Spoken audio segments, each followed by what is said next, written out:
और उनकी सुन्नत थी मदीना की रियासत। तो सबसे पहले इंसानियत का निज़ाम जिसमें हमारे में रहम हो, हम बजाय अमीर को अमीर करते जाएं, हम अमीर से टैक्स इकट्ठा करके अपने गरीब लोगों को ऊपर उठाएं। और इंशाअल्लाह मेरा ये वादा है कि जब हम 5 साल मुकम्मल करेंगे, सारा पाकिस्तान देखेगा कि कभी इस मुल्क की तारीख में किसी गवर्नमेंट ने इतनी तेजी से पाकिस्तान की गुर्बत कम नहीं की। दूसरा, मेरे नबी सल्लल्लाहु अलैहि वसल्लम ने जो मदीना की रियासत में उनका दूसरा हुक्म था वो इंसाफ, कानून की हुक्मरानी। उन्होंने कहा, मेरी कौम ये सुन लो, ये आज बड़ा जरूरी आपके लिए समझना है कि मैं इनको क्यों नहीं एनआरओ देता, क्योंकि मेरे नबी का फरमान था कि तुम्हारे से पहले बड़ी कौमें तबाह हुई, जिधर छोटा चोर चोरी करता था तो उसको जेल में डाल देते थे, और जब बड़ा डाकू चोरी करता था उसको एनआरओ दे देते थे। ये मेरे पाकिस्तानियों, ये सिर्फ पाकिस्तान की बदकिस्मती नहीं, ये सारी दुनिया में डेवलपिंग वर्ल्ड, गरीब मुल्कों की सबकी ये बदकिस्मती है।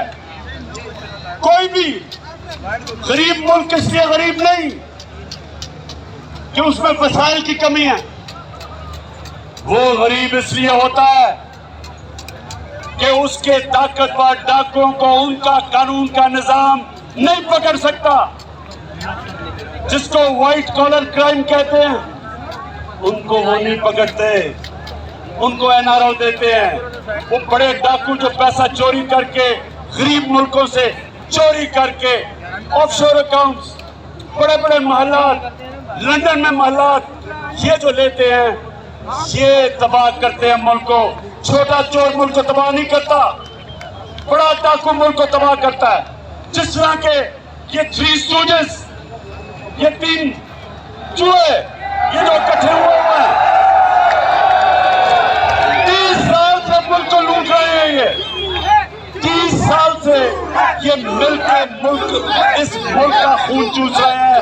इनकी अरबों अरबों डॉलर्स, रुपए की नहीं, इनकी डॉलर्स की प्रॉपर्टीज बहुत पड़ी है, इनके ऑफशोर बैंक अकाउंट्स हैं। और ये सारा ड्रामा हो रहा है कि किसी तरह जनरल मुशर्रफ की तरह इमरान खान घुटने टेक के इन सबको एनआरओ दे दे। ये सारा ड्रामा है। पहले दिन से ब्लैकमेल करने की कोशिश है। जब मौका मिलता है हुकूमत को गिराने की सिर्फ एक वजह से कोशिश करते हैं कि जनाब हम कोई खास अल्लाह के मखलूक हैं, हम चोरी करें, डाका मारें, इनको कोई खास ऐसी मखलूक है कि इनको सब कुछ माफ हो जाना चाहिए। और जनरल मुशर्रफ ने जो इस कौम पे जुल्म किया, इनके प्रेशर में आके अपनी कुर्सी बचाने के लिए, अपनी गवर्नमेंट बचाने के लिए उसने इस मुल्क के ऊपर जो जुर्म किया, इन चोरों को एनआरओ दिया, उसकी वजह से लूट मार हुई 10 साल। आज जो हम बोझ उठा रहे हैं, हम जो इनके लिए हुए कर्जों की किस्तें अदा करने पे जो हम बोझ उठा रहे हैं, वो सिर्फ और सिर्फ इसलिए कि जनरल मुशर्रफ ने अपनी हुकूमत बचाने के लिए इनको एनआरओ दिया। तो ये तैयार हो जाए नौजवानों, इमरान खान जो मर्जी है कर ले, हुकूमत जाती है जाए, जान जाती है जाए, कभी इनकी माफ नहीं करूंगा।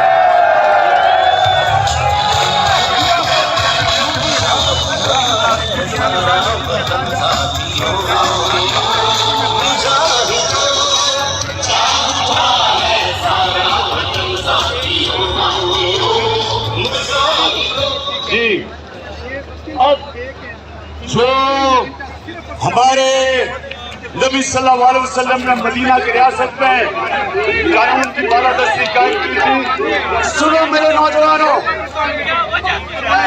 हजरत अली रज़ियल्लाहु ताला उनका मुकाम किधर, उनका मुकाम हमारे दिलों में, हमारे दीन में, हमारी तारीख में। वो खलीफा वक्त होते हैं। और एक यहूदी के साथ केस लगता है अदालत में, हजरत अली रज़ियल्लाहु ताला अदालत में उस यहूदी के खिलाफ केस हार जाते हैं। खलीफा वक्त केस हारता है क्योंकि काजी उनके बेटे की गवाही नहीं मानता। अब इससे क्या चीज सामने आती है? सबसे पहले कि खलीफा वक्त भी कानून के ऊपर नहीं होता। मुसलमानों का जो इंसाफ का निजाम था, हमारे नबी सल्लल्लाहु अलैहि वसल्लम ने कहा मेरी बेटी भी जुर्म करेगी तो उसको सजा मिलेगी। और एक अक़लियत, माइनॉरिटी, उसको भी बराबर का शहरी, वो बराबर का शहरी था और उसको बराबर का इंसाफ, कोई फर्क नहीं किया गया इंसानों के अंदर। ये था मुसलमानों का इंसाफ। आज आप सोचे दुनिया के अमीर तरीन मुल्क, डेवलप मुल्कों में, आज आप सोचे कि क्या आज के दिन क्या कोई बाहर से, वहाँ की कोई अक़लियत हो, हमारी बाहर से लोग हो, क्या उनको उनके वज़ीर आज़म के सामने इंसाफ मिल सकता है? नहीं मिल सकता। आज सोचे कि किसी तरह माइनॉरिटीज को दुनिया में चले जाएं, जो मुसलमानों के दौर में मदीना की रियासत में जो माइनॉरिटीज को प्रोटेक्शन थी, जो उनके हकूक थे, आज आपको डेवलप्ड वर्ल्ड में नहीं मिलते। तो इसका मतलब क्या है कि रहमतुल आलमीन सब इंसानों के लिए रहमत बन के आए थे, इंसानियत को इकट्ठा करने आए थे, तकसीम नहीं करने आए थे, नफरतें नहीं पैदा करने आए थे। और इसलिए मैं पाकिस्तान को वो मुल्क समझता हूँ कि हमने भी उधर पहुंचना है। हमारी अक़लियतें बराबर के शहरी हैं, कानून के सामने वो बराबर है। हम वो मुल्क बनना चाहते हैं जो इंसानों को इकट्ठा करेगा। हम वो फॉरेन पॉलिसी लाना चाहते हैं जो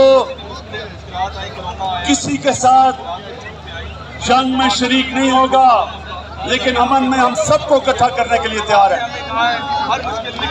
हम वो, मेरे पाकिस्तानियों, हम वो पाकिस्तान बनाना चाहते हैं जिधर एक कमजोर से कमजोर आदमी को पूरी तरह हमारा इंसाफ का निजाम इंसाफ दे। और फिर ख्वातीन, हमारी यहाँ ख्वातीन बैठी हैं, आपको पता होना चाहिए क्या मगरब में प्रोपेगेंडा होता है कि जी मुसलमानों के माशरे में औरतों को हकूक नहीं मिलते। मगरब के अंदर औरतों को विरासत के अंदर हिस्सा 100 साल पहले मिलना शुरू हुआ, उससे पहले नहीं मिलता था।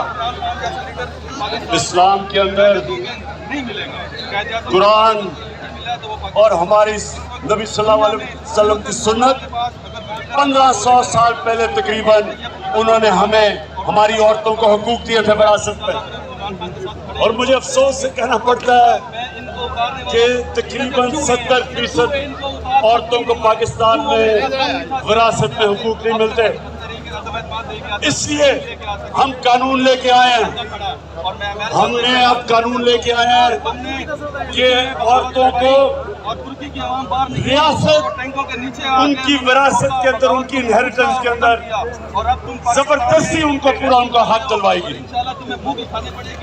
और मैं अमेरिका के लीडर को कहता हूं, गुलाम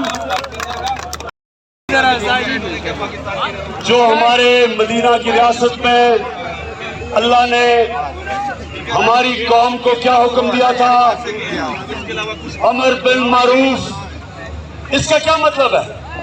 इसका मतलब ये कि एक कौम के ऊपर लाजमी कर दिया कि आप जब भी आप देखें कि कोई बदी है, बुराई है, कौम की जिम्मेदारी लगाई कि आप उस बदी और बुराई के खिलाफ जिहाद करें, अच्छाई के साथ खड़े हों, क्योंकि ये कौम को जिंदा रखती है। पाकिस्तानियों, मैं जब आज से तकरीबन 20 साल पहले लंदन में था, इराक के ऊपर हमला करने लगा था अमेरिका और बरतानिया, 20 लाख लोग निकले बरतानिया में, 20 लाख लोग सड़कों पे निकले जंग के खिलाफ। अमर बिल मारूफ, इसको कहते हैं अमर बिल मारूफ, कि उनकी हुकूमत को फायदा भी होना था इराक जंग से, इराक में तेल भी था, लेकिन वो अच्छाई के साथ खड़े हुए, उन्होंने कहा नहीं ये गलत है। इसको अमर बिल मारूफ कहते हैं, इसको जिंदा कौम कहते हैं। और मैं आज सबको देख के मुझे खुशी ये है कि मैंने जब आपको कॉल दी, ये जो लोगों के ज़मीरों का सौदा हो रहा है, एक गवर्नमेंट को गिराने की कोशिश क्या कर रही है, पैसे लगा रहे हैं लोगों को खरीदने के लिए। तो मैं आज आप सबका शुक्रिया अदा करता हूं कि आप इस तादाद में यहाँ आए और आपने बताया कि आप इस जुर्म में शरीक नहीं। मैंने जरा आपको बस जो मैं बात करने के लिए आखिर में, ये जो साजिश है उसके ऊपर बात करने से पहले मैं सिर्फ आपके लिए ये बताना चाहता हूं कि इन्होंने फैसला किया कि हमारी हुकूमत को गिराना है, क्योंकि जी पाकिस्तान तबाह हो रहा है। तो नौजवान ये सुन लो, मेरे पाकिस्तानियों जो सुन रहे हो, मैं बड़ी जल्दी आपको बताना चाहता हूं और मैं आज दावा करता हूं कि पाकिस्तान की तारीख में 3.5 साल में किसी हुकूमत ने इस तरह की परफॉर्मेंस नहीं दी जो हमने अपने 3.5 साल में दी है।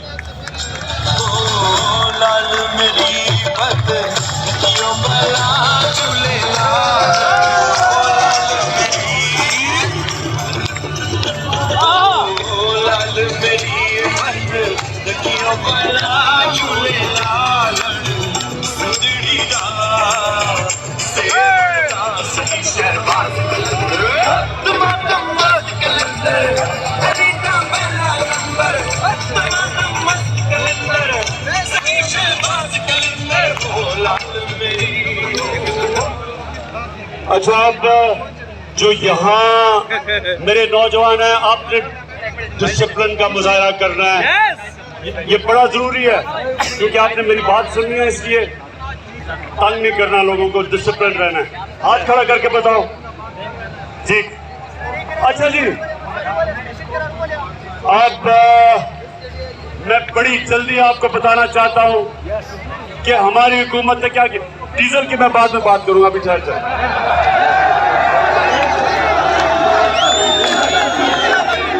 डीजल की कीमतें शुक्र करें 10 रुपए कम किए डीजल की कीमत। अच्छा जी, पहले पाकिस्तानियों, मैं अल्लाह का शुक्र करता हूं, मैं अपने अल्लाह का शुक्र करता हूं कि 100 साल में सबसे बड़ा बुरहान दुनिया में आया कोरोना वायरस का। सारी दुनिया बंद हो गई, लॉकडाउन लग गए, गरीब सारी दुनिया में कुचले गए। जब आप एक मुल्क को बंद कर देते हैं तो बेचारा दिहाड़ीदार, टैक्सी वाला, रिक्शे वाला, वेल्डर, पेंटर, वो लोग जो दिहाड़ी कमा के अपने बच्चों का पेट पालते हैं, वो सब बेरोजगार हो जाते हैं। तो जब सारी दुनिया बंद की गई, मेरे पाकिस्तानियों, मैं अल्लाह का शुक्र करता हूं कि मैंने जब अपने मुल्क को बंद नहीं किया, मुझे तनकीद हुई, लोगों ने कहा कि ये इमरान तबाह कर रहा है पाकिस्तान को।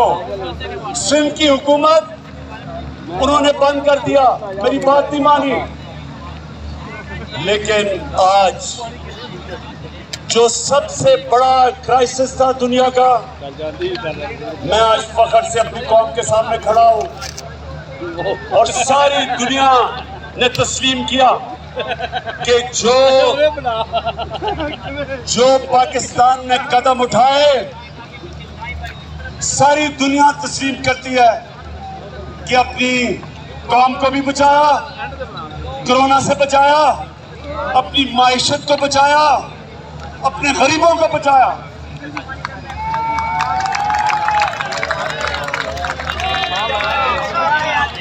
अभी वर्ल्ड बैंक ने एक रिपोर्ट दिया, इस रिपोर्ट के मुताबिक सारे बर्रे सगीर में आज जिधर सबसे कम बेरोजगारी है वो पाकिस्तान है।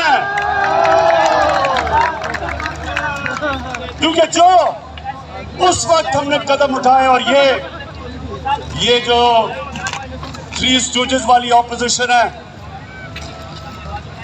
जिसमें चेरी ब्लॉसम भी एक है, डीजल दूसरा है, तीसरी बीमारी है और चौथा भगोड़ा है, इन सारों ने मेरी तनकीद की और मैं अपने अल्लाह का शुक्र करता हूं कि उसने मेरे मुल्क को निकाला उसमें से। और मैं उस दौरान जब सारी दुनिया की माइशत तबाह हो रही थी, पाकिस्तान वो मुल्क है जिसने 5.6% के ऊपर हमारी माइशत ने तरक्की की, जो सारे दंग रह गए, ऑपोजिशन दंग रह गई। तो मैं अपने अल्लाह का शुक्र अदा करता हूं। तो हमने क्या किया उस दौरान जब दुनिया मुश्किल में थी, पाकिस्तान की एक्सपोर्ट्स रिकॉर्ड, हमारी मुल्क की तारीख में सबसे ज्यादा एक्सपोर्ट्स पाकिस्तान ने की। हमने पाकिस्तान की तारीख में सबसे ज्यादा टैक्स इकट्ठा किया।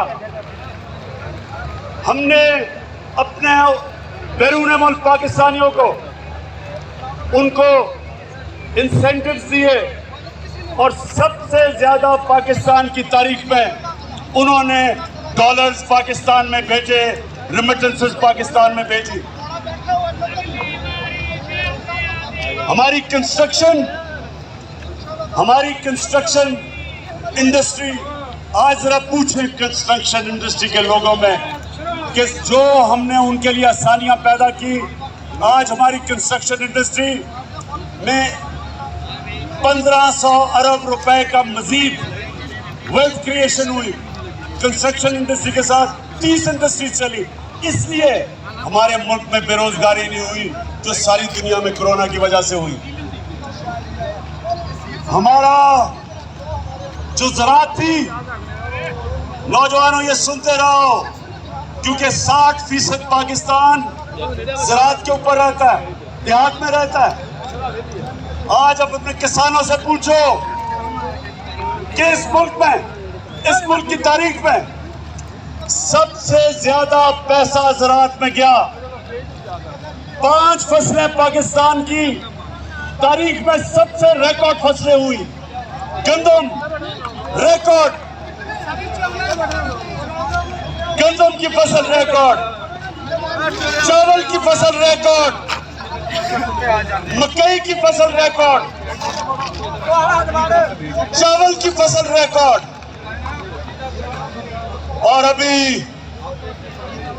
ये आलू की फसल आई है वो भी रिकॉर्ड तोड़ गई है माशाल्लाह। ये क्यों हुआ? क्योंकि हमने किसानों की मदद की।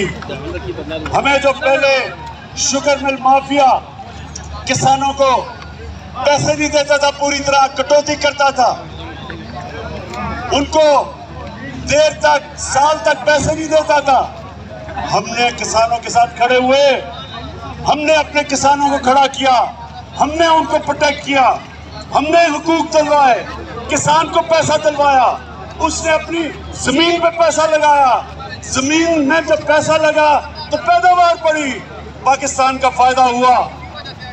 तो मुझे बड़ा फख्र है अपने किसानों पे। फिर नौजवानों, इंडस्ट्री, आज पाकिस्तान की इंडस्ट्री तेजी से बढ़ रही है। हमारी टेक्सटाइल इंडस्ट्री, आज मजदूर नहीं मिलते टेक्सटाइल फैक्ट्रियों को, क्योंकि वो हमारी इंडस्ट्री चल रही है, रिकॉर्ड एक्सपोर्ट कर रही है, मुल्क आगे बढ़ रहा है, इंडस्ट्रियलाइजेशन की तरफ जा रहा है। नया पैकेज दिया हमने स्मॉल और मीडियम इंडस्ट्री को। आपको चेंबर ऑफ कॉमर्स वाले लोग बताएंगे कि पहली दफा एक हुकूमत अपनी इंडस्ट्री को पूरी तरह अपनी इंडस्ट्रीज के साथ खड़ी है, ताकि जब इंडस्ट्री बढ़ेगी, रोजगार बढ़ेगा, मुल्क में पैसा बढ़ेगा, टैक्स बढ़ेगा, और जब टैक्स बढ़ेगा तो मैं अपनी कौम के ऊपर खर्च करूंगा, आसानियां पैदा करूंगा अपनी कौम की। फिर नौजवानों, ये तैयार हो जाओ, पहली दफा पाकिस्तान में तनख्वाहदार लोगों के लिए, जिनके पास कभी भी पैसा नहीं था अपना घर खरीदने के लिए, हमने पहली दफा पाकिस्तान के बैंकों के साथ मिलके 30 अरब रुपया उनको सब्सिडी दी। आज पहली दफा बैंक कर्जे दे रहे हैं छोटे लोगों को, जो तनख्वाहदार लोग थे, जो बेचारे किराए के घरों में रहते थे। हमने बैंकों को पैसा दिया, बैंक कर्जे दे रहे हैं। जो आदमी या जो एक खानदान किराए के घर में रहता था, अब उसी किराए पे वो बैंक को किस्तें देगा और वो घर उसका अपना हो जाएगा, अपनी छत होगी। रोटी कपड़ा मकान का किसका नारा था, और मेरे अल्लाह का शुक्र है कि वो काम किससे ले रहा है। फिर तैयार हो जाओ। ये कहते हैं ना कि इस गवर्नमेंट ने किया कुछ नहीं।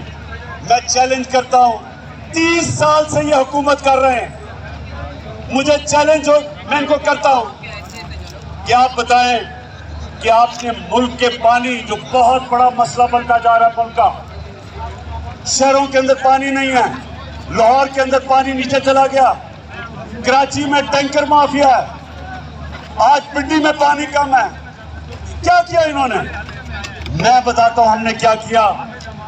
पहली दफा 50 साल के बाद पाकिस्तान में बड़ी डैम्स बन रही हैं। 50 साल के बाद मेरे पाकिस्तानियों, हमने डैम्स बनाई हैं, और इंशाल्लाह पेशावर के लोगों को तो अभी मैं खुशखबरी देता हूं कि 2025 में मोमन डैम बनेगी, और मोमन डैम से सारे पेशावर को पानी भी मिलेगा।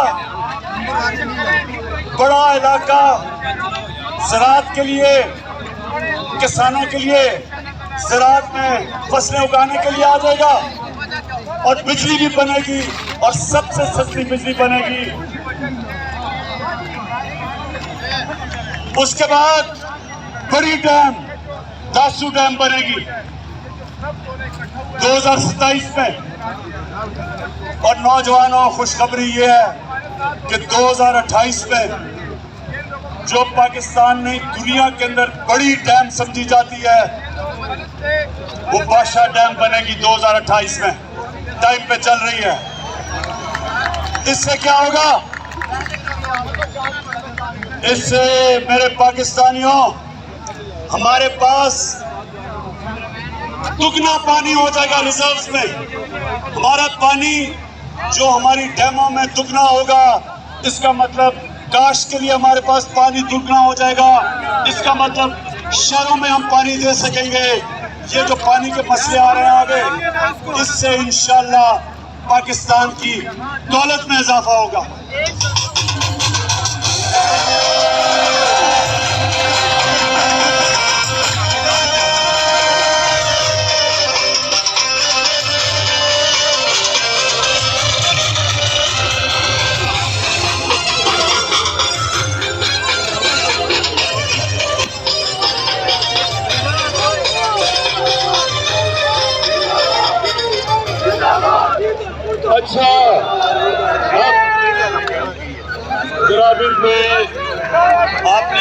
मैं आखिर में बात करनी है उसकी आपको इंतजार करनी पड़ेगी। मैं सिर्फ ये जो लोग कहते हैं ना कि इन्होंने किया क्या है, तो मैं आज अपनी कौम को बताऊं हमने किया क्या है। मैं अपने मीडिया के लोगों को कहना चाहता हूं कि जब आप शाम को अपने टीवी शोज करते हैं, मैं एंकर्स को कहता हूं खुदा के वास्ते कोई माइशत के माहिरों को बुला लें और उनको बैठ के कम से कम मुआवजा करें कि पहले मुल्क से क्या होता था और हमने 3.5 साल में मुल्क के लिए क्या किया है। अब अगर मरियम बीबी जिसने जिंदगी में 1 घंटे का काम नहीं किया और काम पे टांगने वाले जिसको अभी 14 साल में उर्दू ही नहीं बोलनी आई, मैं लीडर बनना चाहता हूं। और आसिफ जरदारी उसको थोड़ा बड़ा होने देना था लीडर बनाने से पहले। कहता है, अच्छा वो कहता है कि मुझे अगर तुमने ये कुछ हर रोज धमकियां देता है, अगर नैब ने मुझे बुलाया तो मैं ये कर दूंगा। भाई बिलावल क्या करोगे? मैं रो पड़ूंगा। अच्छा जी, अब सुने, पहली दफा इस्लामाबाद के बाद पाकिस्तान में एक नया शहर बन रहा है, रावी सिटी। इस्लामाबाद के बाद पहली दफा शहर बन रहे हैं। क्यों बना रहे हैं हम शहर? हम इसलिए बना रहे हैं लाहौर को बचाने के लिए, रावी को बचाने के लिए। रावी एक गंदा नाला बन चुका है। ये जो शहर है ये मॉडर्न सिटी बन रहा है, ये ऊपर जाएगा। इसके ऊपर 2 करोड़ दरख्त लगाएंगे ताकि पोल्यूशन का मुकाबला करे वो शहर। वाटर ट्रीटमेंट प्लांट्स बनेंगे ताकि बजाय सारा सूरज का पानी रावी में जाए और वो नीचे सिर तक जाए, हम ट्रीट करके साफ पानी दरिया में करें, दरिया को रिवाइव करें, ऊपर बैराज बनाए ताकि लाहौर की वाटर टेबल ऊपर आए। और फिर से मैंने कहा जब 2 करोड़ दरख्त लगेंगे तो आबो हवा साफ होगी, पोल्यूशन कम होगी। ये पहली दफा इस्लामाबाद के बाद दूसरा शहर बन रहा है, मेगा प्रोजेक्ट है। फिर हमने लाहौर का वाल्टन एयरपोर्ट था उसको चेंज करके सेंट्रल बिजनेस डिस्ट्रिक्ट बनाया। ये आप देखेंगे कि दुबई की तरह लोग तो दुबई जाते हैं ना, अब वो लाहौर के सेंट्रल बिजनेस डिस्ट्रिक्ट में जाया करेंगे। एक मॉडल पूरा एक शहर के अंदर एक मॉडर्न डिस्ट्रिक्ट बनेगी। और फिर शेख साहब, शेख रशीद साहब, आपके लिए खुशखबरी, नाला लई प्रोजेक्ट बन रहा है। रावलपिंडी को तब्दील करने के लिए, उसको एक मॉडर्न शहर बनाने के लिए नाला लई जो है उसका भी ट्रीटमेंट प्लांट बनेंगे, साफ पानी करेंगे। उसके साथ एक हाई राइजेस बनेंगी, एक मॉडर्न, बजाय के शहर फैलते जाए, ज़राई जमीन खत्म होती जाए। शहरों को अब हम रोकेंगे। मास्टर प्लान बना रहे हैं सारे पेशावर के, सारे बड़े शहरों के, इनको ऊपर लेके जाएंगे, ज़राअत की जमीन बचाएंगे और इनके सारी सीवरेज सिस्टम, पानी का मसला, बिजली, ये सारी हम इंशाल्लाह शहरों को मास्टर प्लान बना के लेके आ रहे हैं। ये कभी किसी का बंधन है, 30 सालों ये हुकूमत करते रहे, किसी ने कभी इस तरह का काम नहीं किया। नहीं रही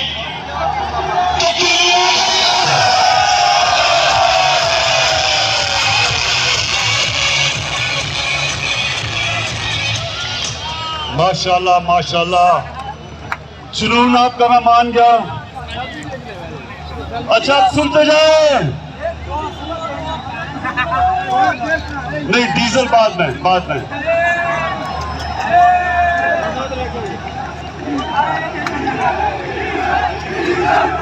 अच्छा सुने मेरे पाकिस्तानियों, सुने, अब मैं आपको बताना चाहता हूं कि करप्ट हुकूमतों में मुल्क को नुकसान क्या होता है। और जब एक ईमानदार लोग हुकूमत करने आते हैं तो मुल्क को फायदा क्या होता है। अब सुने जरा, खामोशी से सुनना है, डीजल की बाद में बात करेंगे।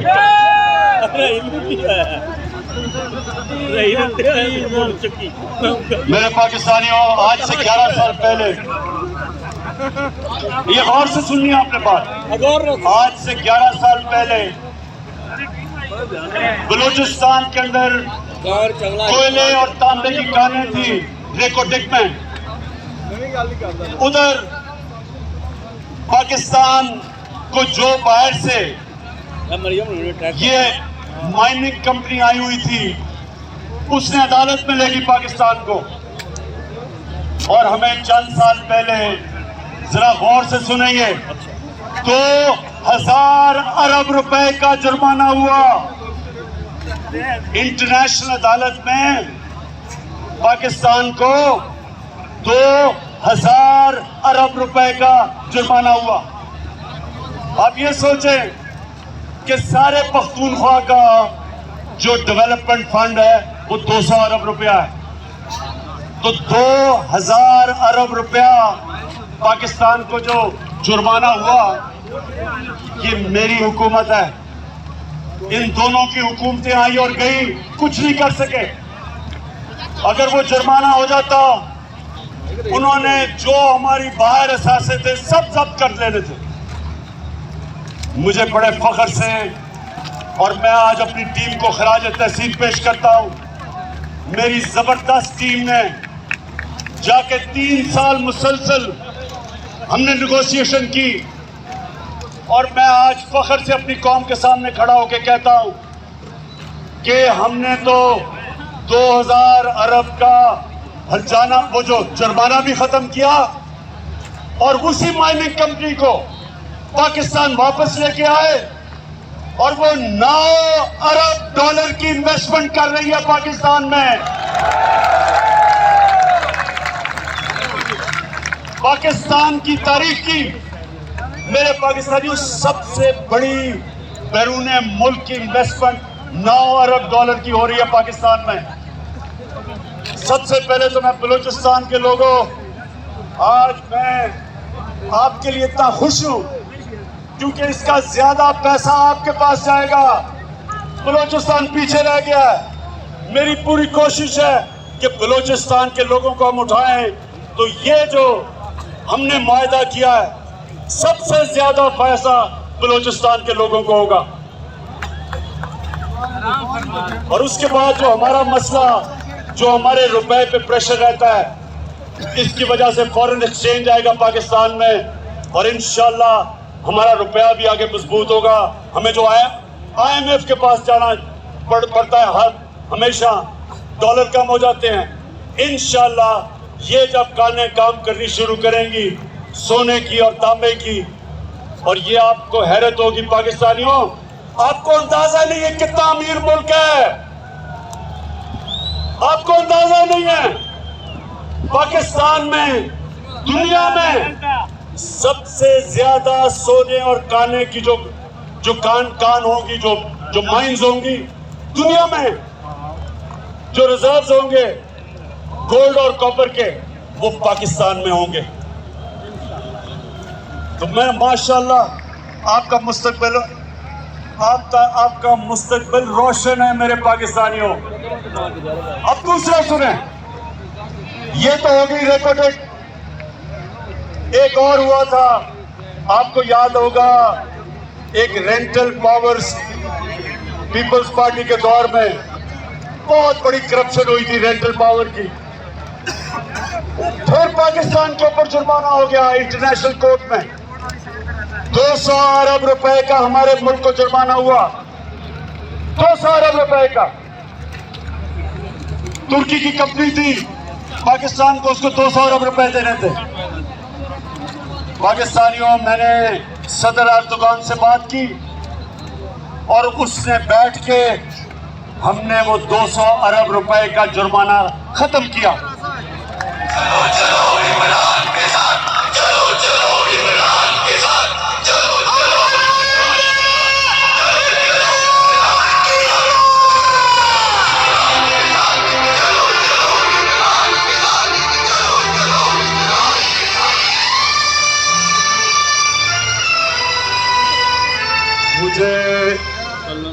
नौजवानों जो ऊपर चढ़े हुए हो, मुझे पता है आपका जुनून, लेकिन मुझे डर है आप गिरना पड़ो। नीचे आ जाओ। अच्छा जी, सुनते जाएं मेरे पाकिस्तानियों, सुनते जाएं। इन्होंने पिछली हुकूमतों ने, सुने सुने सुने, मैं आपको बता रहा हूं कि जब एक करप्शन से पाक जब गवर्नमेंट आती है तो कौम को कितना फायदा होता है। मैंने आपको दो चीजों की बता दी। हमने आके नेगोशिएट किया, मुल्क को पैसा बचाया। अब तीसरी सुने, इन्होंने गैस के कॉन्ट्रैक्ट साइन किए नून लीग वालों ने, और फिर दोनों ने आईपीपीज यानी जो बिजली बनाती हैं कंपनीज, उनके साथ कॉन्ट्रैक्ट साइन किए। हमारी हुकूमत ने उनके साथ रीनेगोशिएट किया, गैस के नए कॉन्ट्रैक्ट साइन किए। और ये फर्क होता है जब आप रिश्वत नहीं लेते, पैसे नहीं बनाते। आज पाकिस्तान को 10 साल में 700 अरब रुपए की बचत होगी हमारे कॉन्ट्रैक्ट से। लेकिन अब पाकिस्तानियों एक और सुन लो, ये चौथी चीज है। आपको पता है नवाज शरीफ खुद NHA का अपने नीचे, नेशनल हाईवे अथॉरिटी अपने नीचे रखी हुई थी। मैं बताता हूं क्यों रखी हुई थी। अब ये जरा गौर से सुने पाकिस्तानियों, 2013 और 2021 के बीच में सारी दुनिया में महंगाई हुई, सारी दुनिया में चीजें महंगी हुई। अब आप ये NHA की वेबसाइट पे चले जाएं, वेबसाइट के ऊपर लिखा हुआ है कि 2013 में फी किलोमीटर सड़क कितनी कीमत पे बनती थी और 2021 में सड़क फी किलोमीटर कितनी में बनेगी। अब सोचे ना, 2021 में जाहिर है ज्यादा महंगी हुई होगी क्योंकि महंगाई हो गई। लेकिन मेरे पाकिस्तानियों, आपको हैरत होगी कि नून लीग ने जो 2013 में सड़कें बनाई और जो हमने 2021 में सड़कें बनाई, और ये सारा रिकॉर्ड NHA की वेबसाइट पे है। तो जो 2021 में सड़क बनी वो 2013 की जो सड़क फी किलोमीटर बनी 23 करोड़ रुपया सस्ती बनी।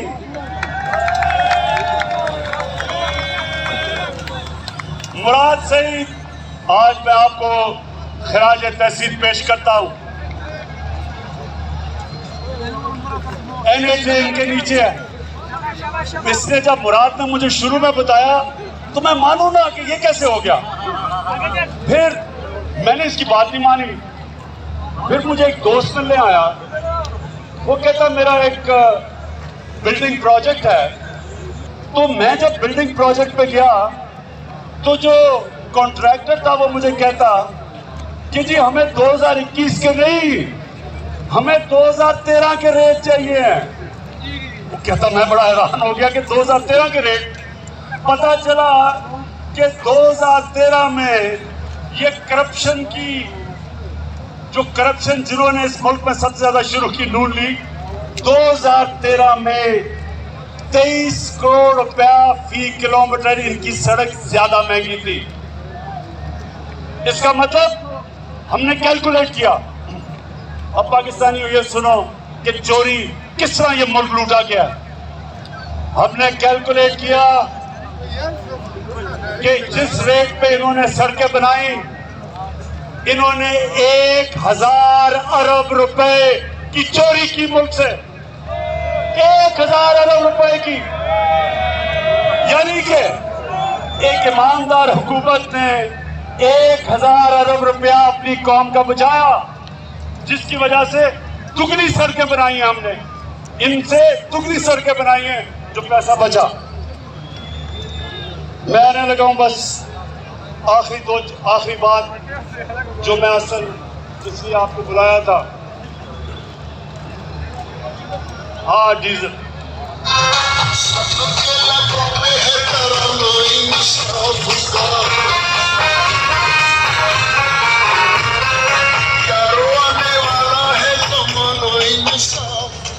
मैं सिर्फ दो आने वाली नस्लों के लिए दो चीजें मुझे पूछो, मैं इनसे पूछता हूँ 30 साल से आप हुकूमत में थे, कभी आपने सोचा अपनी आने वाली नस्लों का? ये पहली हुकूमत है जिसने क्लाइमेट चेंज की बात की, जिसने पाकिस्तान में दरख्त उगाने की बात की, जिसने पाकिस्तान में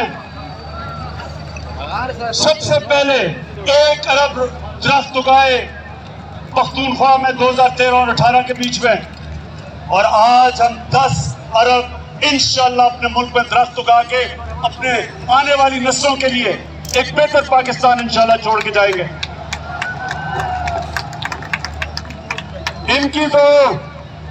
इनको फुर्सत कैसे मिले? इनको तो सारी छुट्टियां, बच्चे सब कुछ लंदन में बैठे हैं, इनको तो पाकिस्तान की क्यों फिक्र हो? ये तो नस्लों की लंदन के लिए तैयारी करवा रहे हैं, घर महलात खरीद रहे हैं। पाकिस्तानियों, जो दूसरी चीज मैं आज आपके सामने सबके सामने जो कहना चाहता हूं कि आपको अंदाजा नहीं कि हमारा मुल्क में अल्लाह ने किस किस्म की खूबसूरती और किस किस्म की नेमतें बख्शी हैं।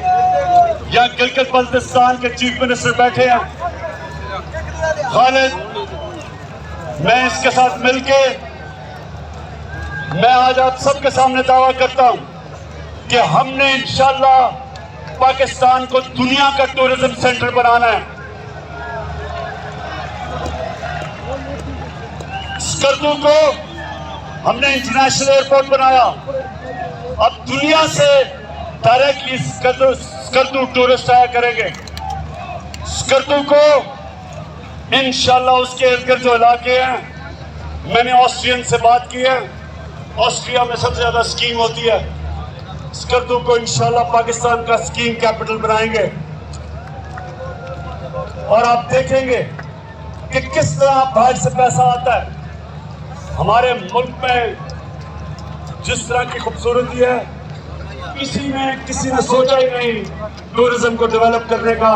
मैं आपको साबित करता हूं कि अगर ये, मुझे अफसोस है कि कोरोना की वजह से हम आगे नहीं बढ़ सके क्योंकि सारी दुनिया में टूरिज्म खत्म हो गई, लेकिन इंशाल्लाह जैसी कोरोना खत्म हुई, मैं अब आपको इस मुल्क में टूरिज्म उठा के दिखाऊंगा, मुल्क में पैसा ला के दिखाऊंगा और सबसे ज्यादा अपने नौजवानों के लिए रोजगार पैदा करूंगा।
जो ये साजिश हुई है और जो हो रही है, इसके ऊपर बात करने लगा हूं, तो मैं चाहता हूं कि बड़ा सीरियसली आप मेरी बात सुनेंगे। मैं सबसे पहले आपको ये बता दूं, नौजवानों, आप खुशकिस्मत हो, आपके तो माँ बाप भी एक आजाद मुल्क में पैदा हुए थे। मेरे माँ बाप एक गुलाम हिंदुस्तान में पैदा हुए थे और मैं पहला हम जनरेशन थी जो एक आज़ाद पाकिस्तान में पैदा हुए थे। मेरे माँ बाप ने अपनी तौर पे तहरीके पाकिस्तान की जो आज़ादी की स्ट्रगल थी, दोनों ने शिरकत की। और जब मैं बड़ा हो रहा था तो हमेशा उन्होंने मुझे एक बात याद करवाई। उन्होंने ये कहा कि तुम्हें नहीं पता तुम कितने खुशकिस्मत हो कि तुम एक आजाद मुल्क में पैदा हुए हो। मेरे पाकिस्तान के रहने वाले, अगर आपने इस चीज को समझना है इकट्ठे रहना है तो बैरून मुल्क पाकिस्तानियों से पूछें क्यों वो अपने मुल्क के लिए तरसते हैं, क्यों वो आज सारे तहरीक इंसाफ के साथ खड़े हैं, क्यों खड़े हैं? क्योंकि जब वो बाहर किसी पराये मुल्क में रोजी कमाने जाते हैं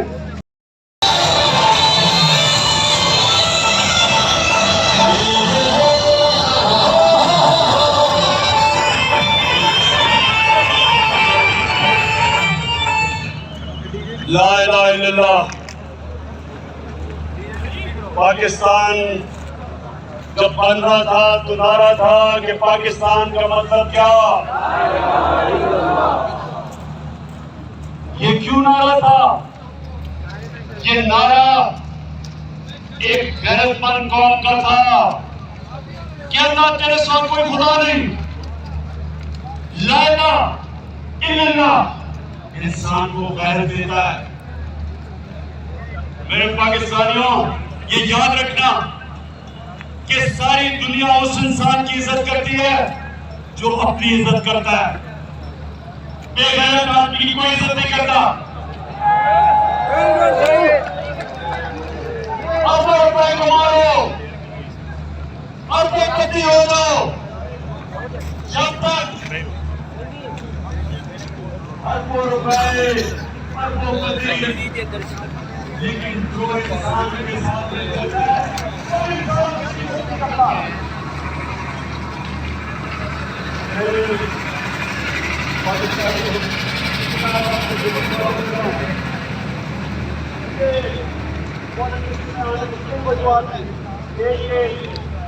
मुझे पता था, मैंने सारी दुनिया में देखा कि जो अल्लाह ने हमें हुक्म दिया था कुरान में कि नबी की सुन्नत पे चलो, तो नबी की सुन्नत पे तो वो गैर चल रहे हैं, मगरबी लोग चल रहे हैं, वो आगे निकल गए हैं। और मुसलमानों का हाल देखो।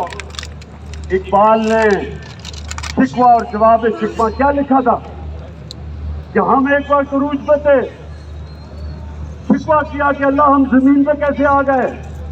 फिर जवाब शिकवा में बताया कि जब आप अरूज पे थे तो आप मोहम्मद सल्लल्लाहु अलैहि वसल्लम की सुन्नत पे चलते थे। अब आप वो अहकामात से बहुत दूर चले गए हैं, अब पैसे की पूजा करते हैं, आप सुपर पावर्स के सामने सजदे करते हैं, आप फॉरेन एड लेके और अपने मुल्क में बमबारी करवाते हैं, ड्रोन अटैक करवाते हैं। कैसे अल्लाह की बरकत उन लोगों के ऊपर आया? अल्लाह ने तो बड़ा वादा कह दिया।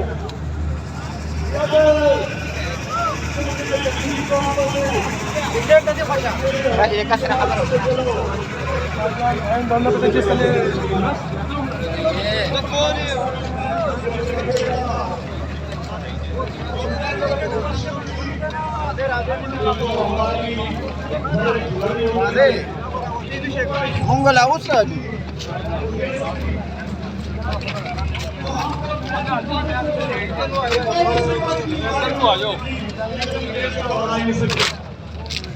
बस आ रहे हैं।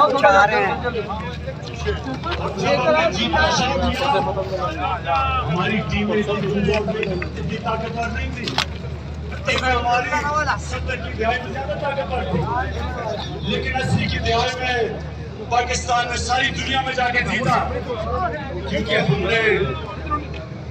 हमारे अंदर इत्तेमाद आ गया, हमारे अंदर जो एहसास से कमजोरी थी अंग्रेजों की वो खत्म हो गई। हम जब कदम रखते थे ग्राउंड पे तो हम ये समझते थे कि कोई हमें हरा नहीं सकता। इस इत्तेमाद की वजह से हम ऊपर आए। तो मैंने जब अपने मुल्क को देखा, हमारे मुल्क में, मुझे कभी नहीं भूलता, शायद आपको बड़ों को याद हो, एक रमजी यूसुफ एक आदमी था, अमेरिकनों ने कहा हमें दो, 90 की दिहाई में हमने कोई कानून के मुताबिक चले बगैर हमने उसको अमेरिका के हवाले कर दिया। अब ये सुने हुआ क्या, मेरे पाकिस्तानी ये सुने क्या हुआ। अदालत में वो जाता है, रमजी यूसुफ, उसका वकील जज के सामने क्या कहता है, ये जरा सुनो। जज के सामने कहता, जज ने कहा इसको सजा होनी चाहिए, इसको तो पाकिस्तान की हुकूमत ने भेज दिया हमारे पास, पाकिस्तान की हुकूमत समझती है कि इसको सजा होनी चाहिए।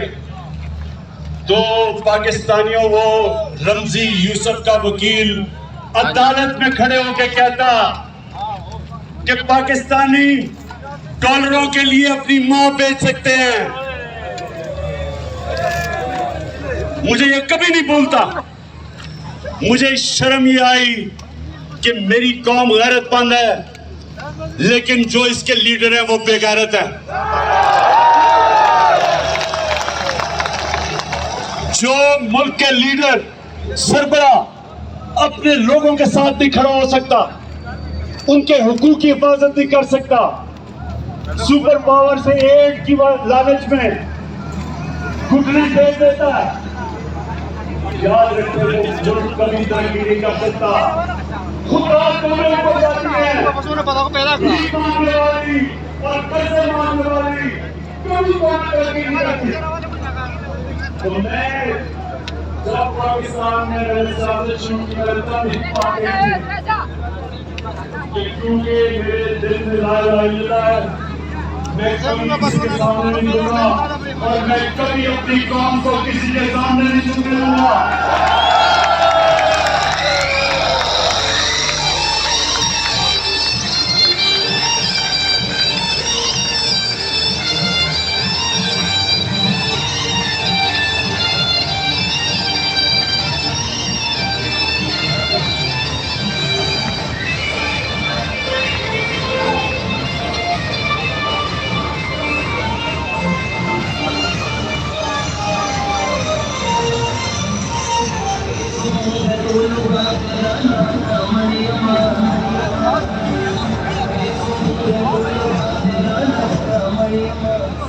माशाल्लाह माशाल्लाह, मेरी कौम को बस करना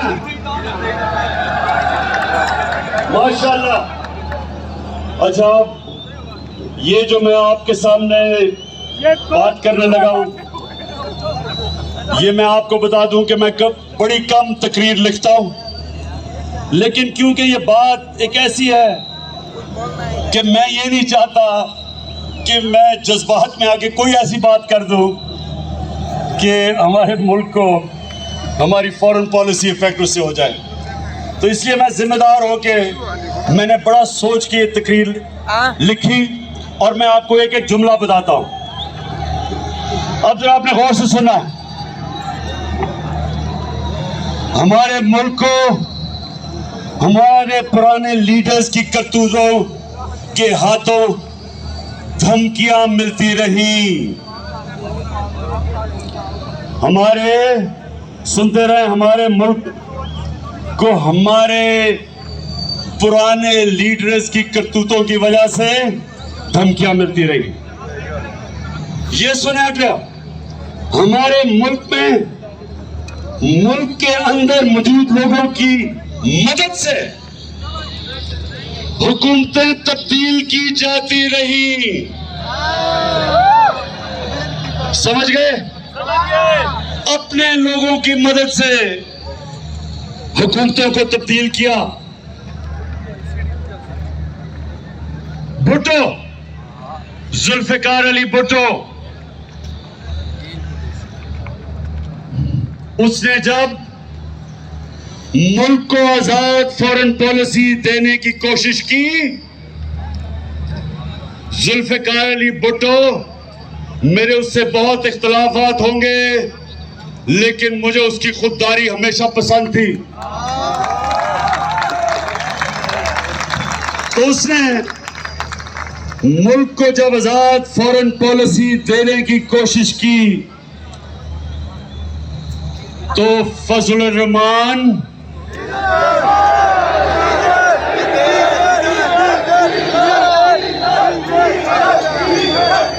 और भगोड़ो नवाज शरीफ, मौलाना मरियम नवाज,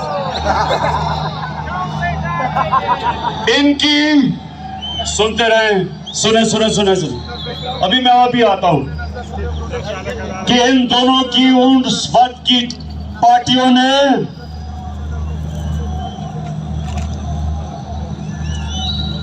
जुल्फिकार अली भुट्टो के खिलाफ तहरीक चलाई और आज जैसे हालात बना दिए गए मुल्क में, और उन हालात की वजह से जुल्फिकार अली भुट्टो को फांसी दी गई। गौर से सुनिए एक एक बात जो मैं आपके सामने रख रहा हूं।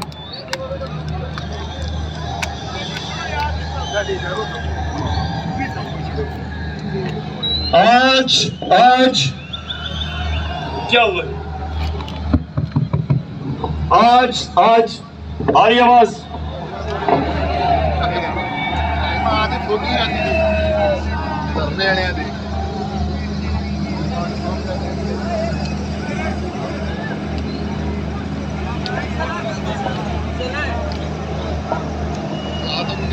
ये स्पीकर से लोगों को उतार दीजिए और खान साहब की स्पीच सुन ले दीजिए।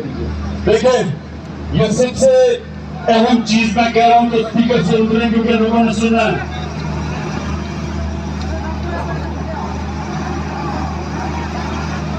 अच्छा, आवाज आ रही है?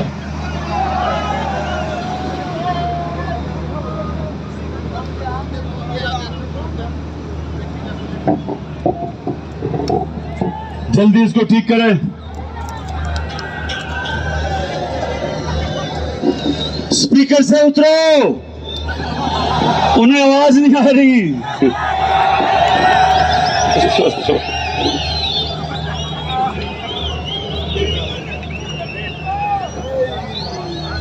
अच्छा सुने,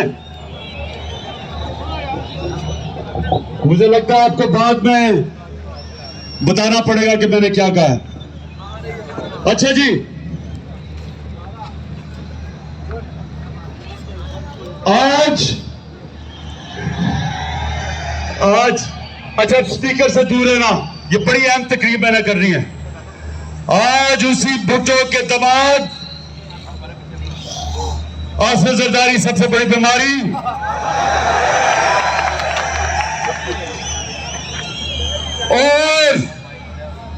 और उसका नवासा कम पे टांग रही है।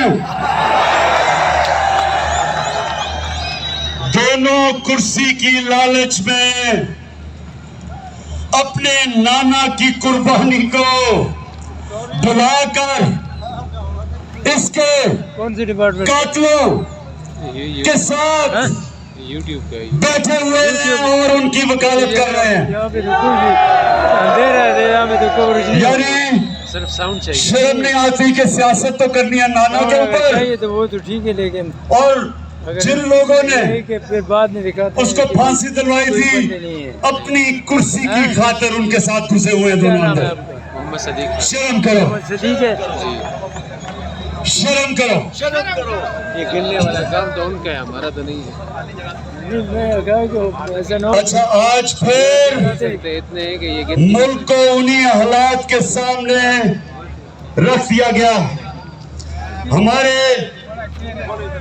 अब ये सुने, हमारे मुल्क की जो पॉलिसी है, फॉरेन पॉलिसी, उसको मड़ोड़ने की कोशिश बाहर से की जा रही है।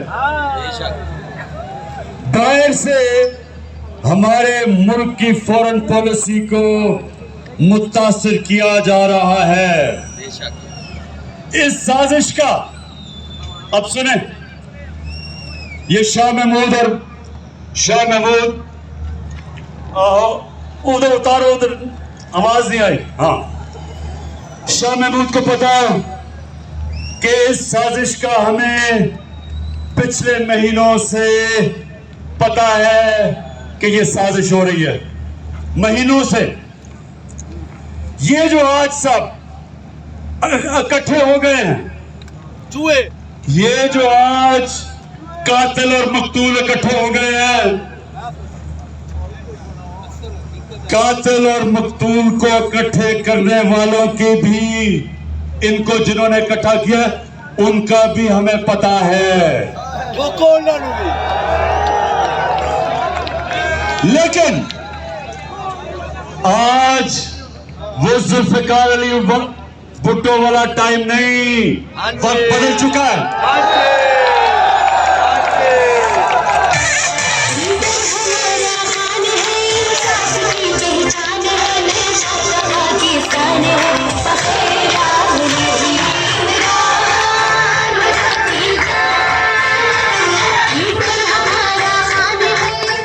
अब सुने, वक्त कैसे बदल गया है पाकिस्तानियों। एक अंग्रेजी में सेइंग है कि you only cross the river once, मतलब कि जब आप दरिया पार कर रहे होते हो तो वो दरिया नहीं रहता, वो पानी निकल जाता है, वक्त निकल जाता है। ये नया टाइम आ चुका है और ये है सोशल मीडिया का जमाना। कोई चीज नहीं छुपती। तो पाकिस्तानी कौम बेदार है, हम किसी की गुलामी कबूल नहीं करेंगे।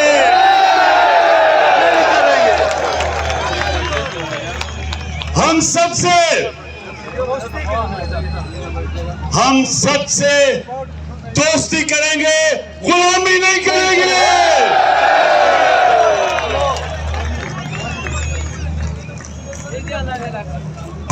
खड़ा है कोई मैदान, ठीक करेगा सब कप्तान, नया बनेगा पाकिस्तान, नया बनेगा पाकिस्तान, नया बनेगा पाकिस्तान।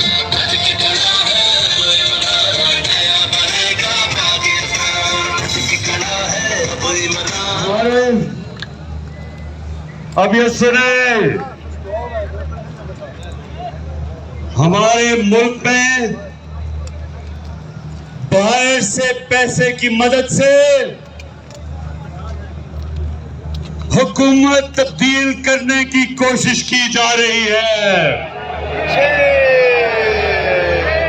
पैसा बाहर से,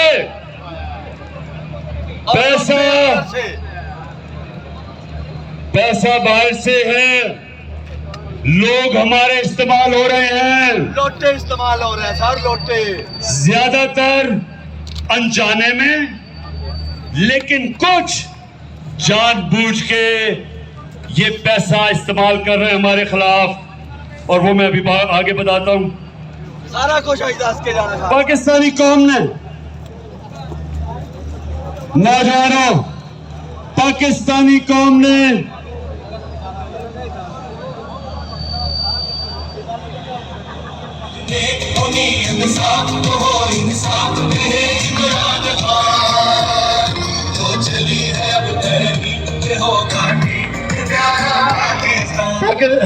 पाकिस्तानी कौम ने ये फैसला करना है कि वो बाहर के अरबों रुपए लेके हुकूमत के खिलाफ साजिश करने वाले गुलामों को कामयाब होने देंगे। मैं ये इसलिए आपको आज बुलाया था, मेरे पाकिस्तानियों, मैंने आपको बुलाया इसलिए था,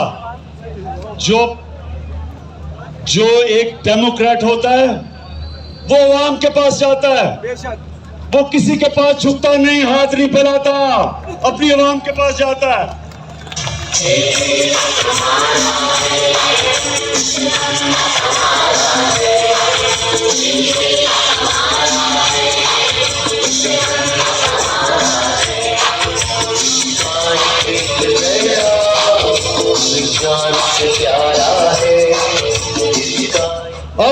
अब हेलो, आ रही आवाज? देखना, सबसे इंपॉर्टेंट बात करने लगा, आवाज आनी चाहिए। हेलो, हाँ शाबाश। और इसको स्पीकर को सही रखें क्योंकि आवाज नहीं आती। अच्छा जी, हमें पता है कि किन किन जगहों से बाहर से हम पे दबाव डालने की कोशिश की जा रही है, हमें पता है। लेकिन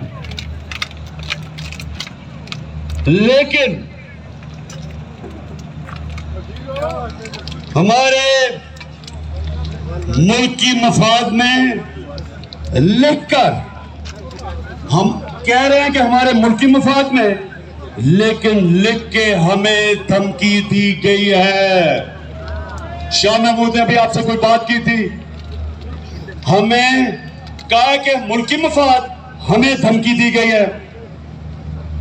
लेकिन पाकिस्तानियों, हम मुल्क की मफाद पर कोई समझौता नहीं करेंगे,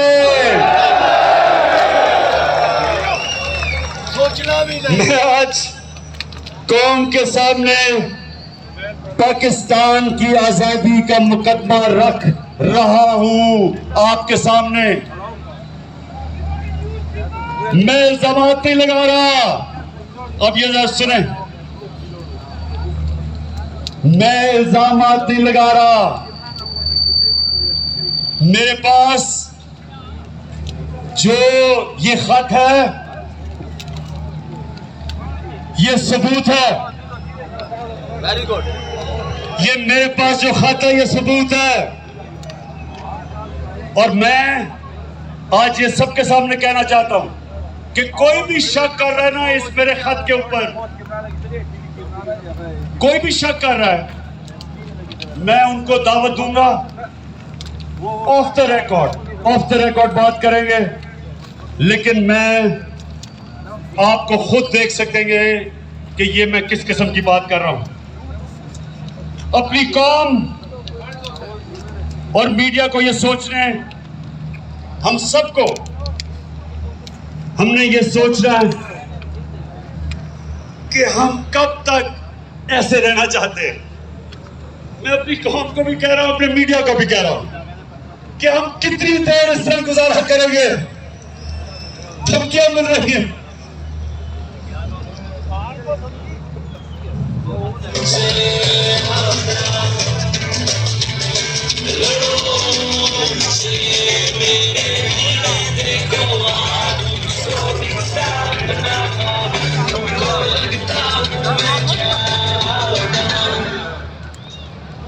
मैं फिर से कह रहा हूं, आज सबके सामने, आज दिल खोल के बात कर रहा हूं। बैरूनी साजिश की ऐसी बहुत सी बातें हैं जो मुनासिब वक्त पर और बहुत जल्द सामने लाई जाएंगी। तैयार रहना सब। कौन, मेरी कौम ये जानना चाहती है कि लंदन में बैठा हुआ किसके साथ बोलता है।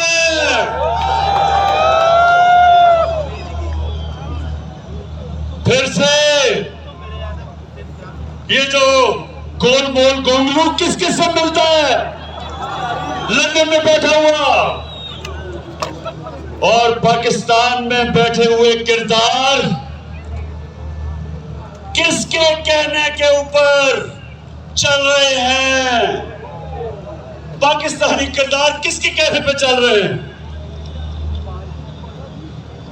आपको अंदाजा है किसके कहने पे चल रहे हैं, बताओ।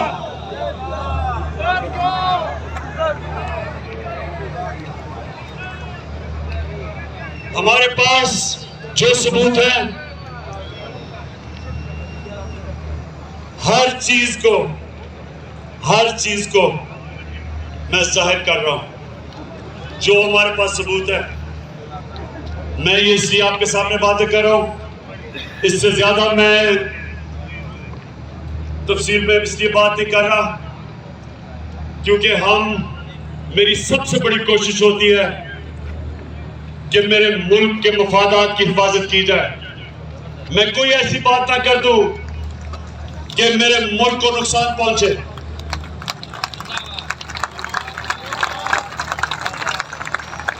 इसलिए मैंने आपसे पूरी बात नहीं की, नहीं तो मैं वो बता भी सकता था। मुझे किसका डर है?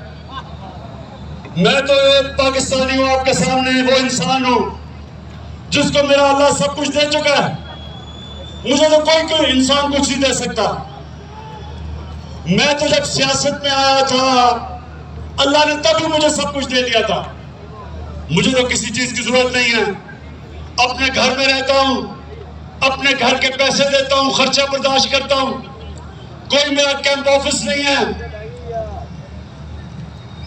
मेरा चैलेंज है कि पाकिस्तान की तारीख में किसी वजीर आजम ने अपनी कौम का पैसा इतना कम खर्च नहीं किया जो मैंने किया है। खड़ा है कोई मकान, ठीक करेगा सब कप्तान, नया बनेगा पाकिस्तान, नया बनेगा पाकिस्तान, नया बनेगा पाकिस्तान। खड़ा है कोई मकान, नया बनेगा पाकिस्तान। मेरे पाकिस्तानियों एक चीज याद रखना, आप एक अजीम कौम है।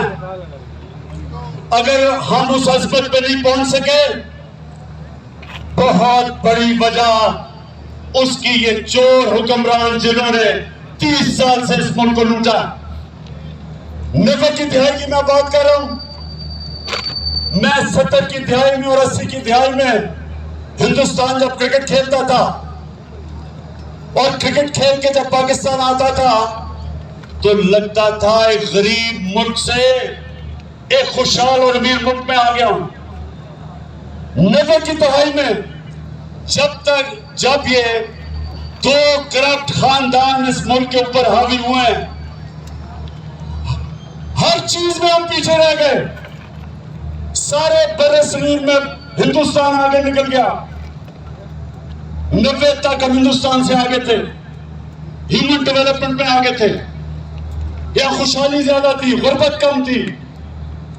बांग्लादेश से हम इतना आगे थे कि कोई तस्वर भी नहीं कर सकता था कि बांग्लादेश भी एक दिन हमारे से आगे निकल जाएगा। इन 2 चोरों ने जब से मुल्क का खून चूस के मुल्क का पैसा बाहर ले जाना शुरू किया, हम पीछे रह गए। और मैं 25 साल से इनका मुकाबला कर रहा हूं। 14 साल अकेला इनका मुकाबला किया। लोग तो बाद में मेरे पास आए,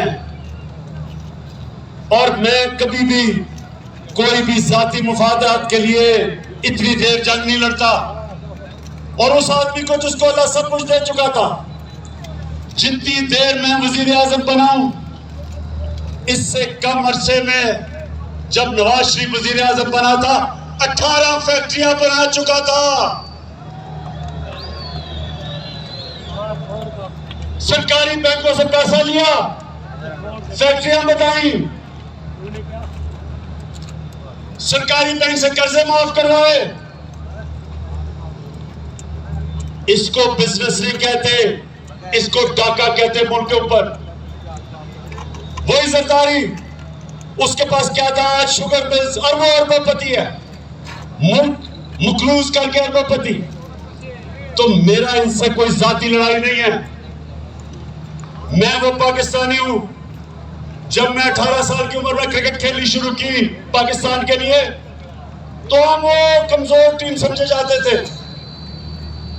हमारा कोई हैसियत नहीं था दुनिया में। और मुझे ये फख्र है कि मैं वो कप्तान बना जिसने पाकिस्तान को हर दुनिया के मुल्क में जिताया और वर्ल्ड कप जिताया। और मुझे फख्र था कि हमने अपनी मुल्क को ऊपर ला के देखा। जो हमारे पाकिस्तानी थे उनको फख्र होता था टीम के ऊपर। हिंदुस्तान के साथ पाकिस्तानियों ये सुनो, जरा नौजवानों ये सुनो, 24 मैच में मैं वनडे क्रिकेट में मैं कैप्टन था हिंदुस्तान के साथ। 24 मैच 19 जीता था।